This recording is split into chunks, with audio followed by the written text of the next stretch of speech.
अकलूज नगर परिषदेची निवडणूक तशी एका गावापुरती दिसायला आणि ऐकायला लहान वाटते, पण या निवडणुकीवर अनेकांचे राजकीय भवितव्य अवलंबून आहे. भाजपासारख्या मोठ्या आणि कडव्या पक्षाला नाराज करून मोहिते पाटलांनी लोकसभेचा कठीण जुगार खेळला होता.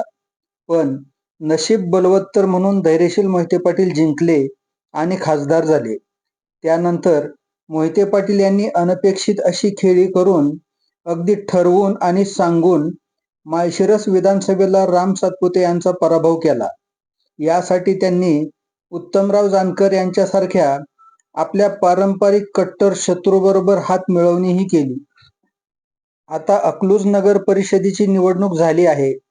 यात मोहिते पाटील जिंकले तर ते यशाची हॅट्रिक साजरी करतील आणि रामभाऊ सातपुते यांच्या नावावर पराभवाची हॅट्रिक नोंदवली जाईल. यामुळे मोहिते पाटलांचे राजकीय वजन आणखी वाढेल. राष्ट्रवादी काँग्रेस शरद पवार पक्षाबरोबरच भारतीय जनता पक्षालाही त्यांच्या ताकदीला मानावे लागेल. भाजपाचे विधान परिषदेचे आमदार रणजितसिंह मोहिते पाटील यांच्या आमदारकीचा कालावधी येत्या एप्रिल महिन्यात संपेल. अकलूज नगर परिषद तुतारी चिन्हावर लढली गेली असली तरी येथे मिळालेले यश रणजितसिंह मोहिते पाटील यांना भविष्यात मोठे पद मिळवून देऊ शकते.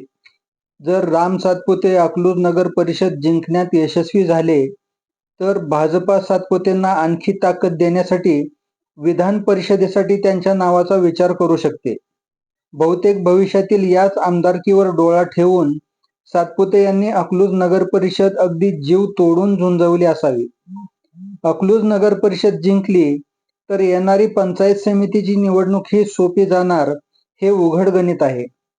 लवकरच माळशिरस तालुका पंचायत समितीची निवडणूक लागेल. अकलूज नगर परिषदेच्या निकालाचा या पंचायत समितीच्या निवडणुकीवर प्रभाव राहणार हे नक्की. नगर परिषदेची मतमोजणी जर 3 डिसेंबर रोजी झाली असती तर पंचायत समितीची व्यूहरचना आखायला लगेचच सुरुवात झाली असती. नगर परिषदेच्या लांबलेल्या निकालामुळे अनेकांची पंचायत झाली आहे. पंचायत समिती ताब्यात असणे म्हणजे तालुका ताब्यात असण्यासारखे आहे.